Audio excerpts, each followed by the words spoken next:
Dan Felipe, big fan sa'yo. Thank you. Oh, salamat. Felipe, yan. Shoutout po. Salamat po sa suporta. Honda number 1. Alright, nandito tayo ngayon sa may Honda Motor Trade top line, pero hindi tayo pupunta dyan mismo. Purpose talaga natin ay pupunta tayo dito sa may South Mall. Kanan muna natin itong Motor Trade dito. Tara, let's go! Nakikita na namin dito yung pa-event ni Honda mula dito sa mall. Actually, ang tagal na ng vlog nito pero gusto ko pa rin i-share sa inyo kasi ang saya ko ng araw na to. Ngayon hindi ko pa alam kung saan ako dadaan, no? Nagkamali kasi ako ng dinaanan dyan, nasa kabila pala yung entrance. Pwede ko mag-test drive dito. Ika tayo sa loob. Dumating na nga kami dito sa testing area. Dito kasi iti-test yung bagong labas na Winner X. Alam ko matagal na lumabas ang Winner X kaya nga throwback video na lang to. Ngayon, nagtataka kami kung bakit wala pa dito yung mga tao. Yun pala, ang event talaga nasa loob ng mall. Yung registration. Event pala nandito sa loob ng SM. Kaya pala yung taong hinahanap ko, wala doon. Dahil nandun sa loob. May pinakita sa akin picture kanina, nakasama si Ned. Doon pala si Sir Ned. Yung makikita natin yan doon. Sana, kabilang guard nasa gitna daw. Sa kabilang side kasi kami dumaan. Meron nga kami nadaanan ng mga nakataklob na motor pero feeling ko ito na yung bagong labas na motor. Marami ng tao doon sa gilid. Sa part na to, sabog na yung audio ng video ko kaya nag-voice over na lang ako. Dito pinakilala yung bagong ambassador ng Honda Winner X na si David Licauco. Kaya pala nagtitilian yung mga babae, artista pala yung model ng Honda. May mga in-invite nga rin pala dito mga vloggers, motovloggers, yung makikita nyo na nakasuot ng Honda na jacket na pula. Napapangiti na nga ako dito dahil nakita ko na sa personal yung idol ko. Hindi ko akalain na nandito rin pala siya sa event na to. Sa tingin ko karamihan sa inyo nakita na to si Jay Katagumpay sa Facebook. Sa Facebook ko lang din kasi siya napapanood noong una. Pero hindi ko akalain na magkikita kami dito. Hindi siya suplado sa personal. Maya't maya nga yung nagpapapicture sa kanya pero parang hindi siya napapagod. Nararamdaman ko naman na makakapagpapicture ako sa kanya kahit na hindi pa tapos yung event. Ang dami kasi talaga nagpapapicture sa kanya dito at iniisip ko nga kung aabot pa nga ako na makapagpa-picture sa kanya kasi makabamaya, umalis na, lumabas na sila at pumunta sila dun sa testing area. Pero dahil nga nandito na ako, maghihintay na lang ako ng pagkakataon na mapansin niya ako. At dahil nga patience is a virtue, nagkaroon nga ng pagkakataon na mapansin tayo ni Idol. Dan Felipe, big fan sa'yo. Thank you. At nandito nga rin pala si Hammerman, napaka down to earth din pala nito sa personal. Sana dumating din yung time na makakwentuhan ko sila. Bell! Oh, salamat. Dan Felipe, yan. Shoutout po. Salamat po sa suporta. Honda number 1. Okay, ito. Hey, Idol. Thank you.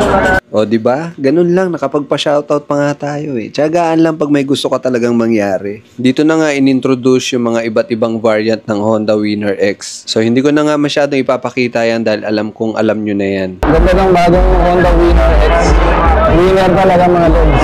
Dito ko na nga din napansin si Sir Ned. Alam ko nagre-review siya ng motor kapag may mga ganitong event. Meron pa nga mga nag-i-interview mga vlogger sa kanya dito. Pangalawang pagkakataon ko nang nakita si Sir Ned sa personal. Nung una ko siyang nakita, namigay pa nga siya ng mga produkto na pinopromote niya. Ayun, Ray Parak. Good to see you. Bagong motor na naman to po. Thank you, Idol.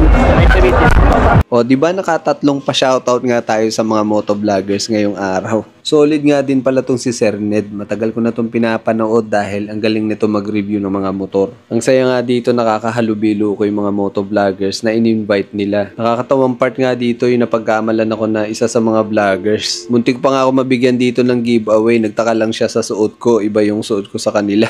Kala ko, bibigyan ako, hindi pa ako kasali.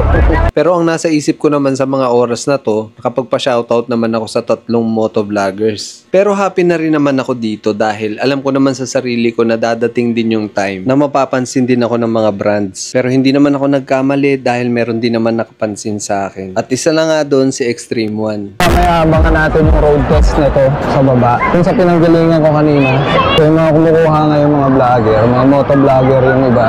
Tahan natin yung mga vlogger doon kasi magte-test ride na sila. Kaya marami ng tao.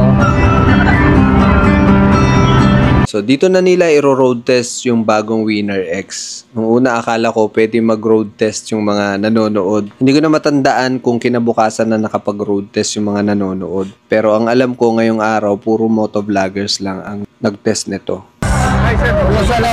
Ayun Felipe, kay Parak Loting, naalala mo? Ay oo, sa may... Bakar. Okay ka ba? Okay na, magaling na tayo. Trias Cavite. Shoutout sa inyo lahat. Maraming salamat. Okay. Boss, Thank you, bro. galing ka. Thank you. Tawag pala si Red. Okay, si Red. Yes, si Red. Test drive muna kami. Okay, sige. Sir Felipe, ingat lagi sa biyahe. Thank you, Idol. Nagre-ready na sila dito at nagsusuot na rin ng mga gears dahil sasalang na sila sa unang batch. Madami pa ako nakita dito mga motovloggers at saka iba pang member ng Team Graffiti. Naalala ko pa nga dito si Jay na pinahiram ng helmet ng nanonood dahil hindi siya pwedeng gumamit ng ibang brand ng helmet. Nakakatuwa kasi nagsama-sama sila dito sa iisang event.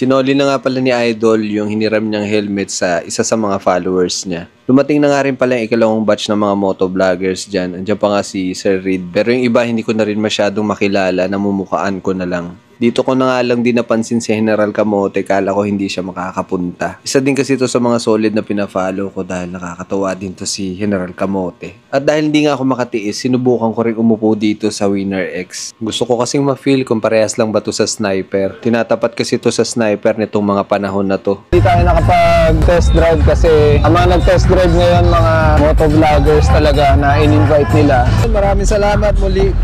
Magkita-kita na lang tayo sa susunod na video. Adjust mga tol.